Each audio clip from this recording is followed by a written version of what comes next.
Toastmaster, and welcome. Good afternoon, fellow Toastmasters. The first time I became a protege, I was only 13 years old. Looking back at 13, I did not realize I was a protege, but preparing for this speech, I realized that I certainly was. How I found my mentor and the things that I learned along the way, that's what I want to share with you today. I found my mentor when I was 13 years old because I wanted to find a place to ride horses locally.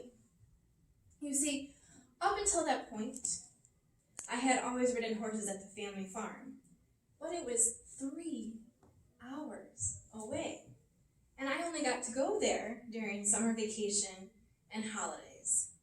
It just wasn't enough time with horses. Thankfully, my parents agreed to help me find a barn to ride at and provide transportation. But paying for the lessons, that was up to me.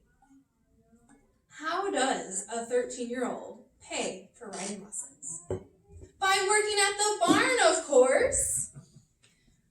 My parents were able to help me make an arrangement with the riding instructor, Amy, and the barn owner, Sue, that I could work for Sue and get lessons from Amy.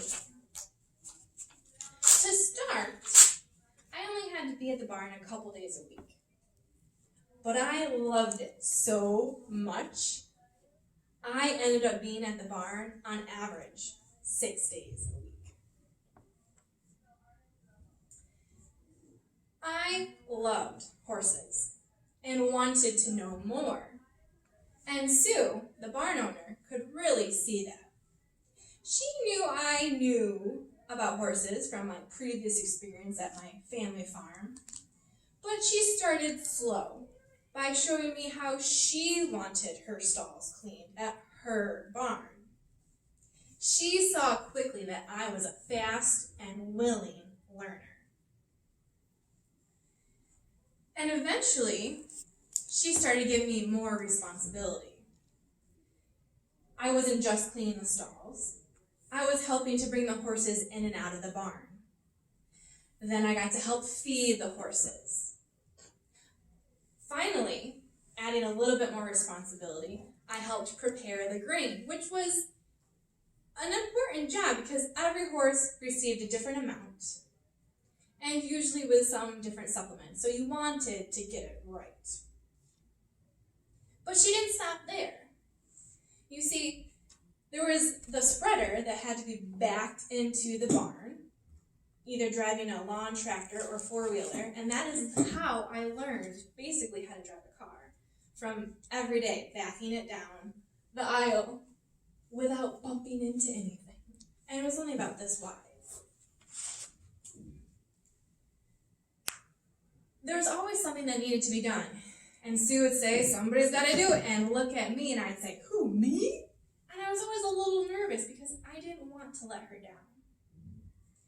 She also had her own business in addition to the horse farm of pony rides, and she would have me help her with that. Those pony rides would be anywhere from 1 to 3 hours long, and I would be responsible for helping get the children on the pony, walking around safely, and taking them off without falling off or getting bitten. Always something to be conscientious of. It was a time of learning for me. You see, being the youngest of 5 children, I never really had many opportunities to be responsible. And every task that she gave me showed me how much I was capable of. And I thank her so much for all of those opportunities. She even had me babysitting her children and house sitting her house and her barn while she was out of town. She showed that she trusted me, not just with her horses, but with her business, her children, and her house. And every time someone trusts you, it builds confidence in yourself. And that opportunity is priceless.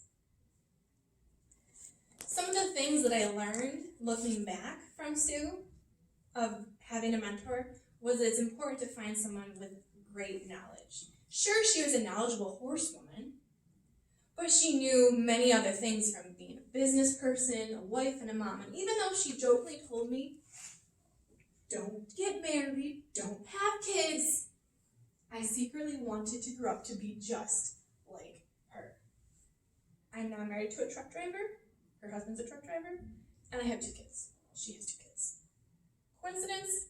I don't know. But it's important to find someone with that knowledge that can share with you for all the areas, not just one. So finding someone who's a jack of all trades might just be as important as finding the master of one. But it's also important when you're finding a mentor to know and share what you want to know.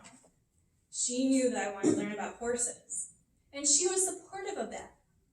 But she was also willing to push me outside of my comfort zone, to expand my limits, to make me better. And I, as a protege, had to be willing to say yes. Not who, me? Yes, me. Because if I failed, all I had to do was try again and know that what didn't kill me would make me stronger.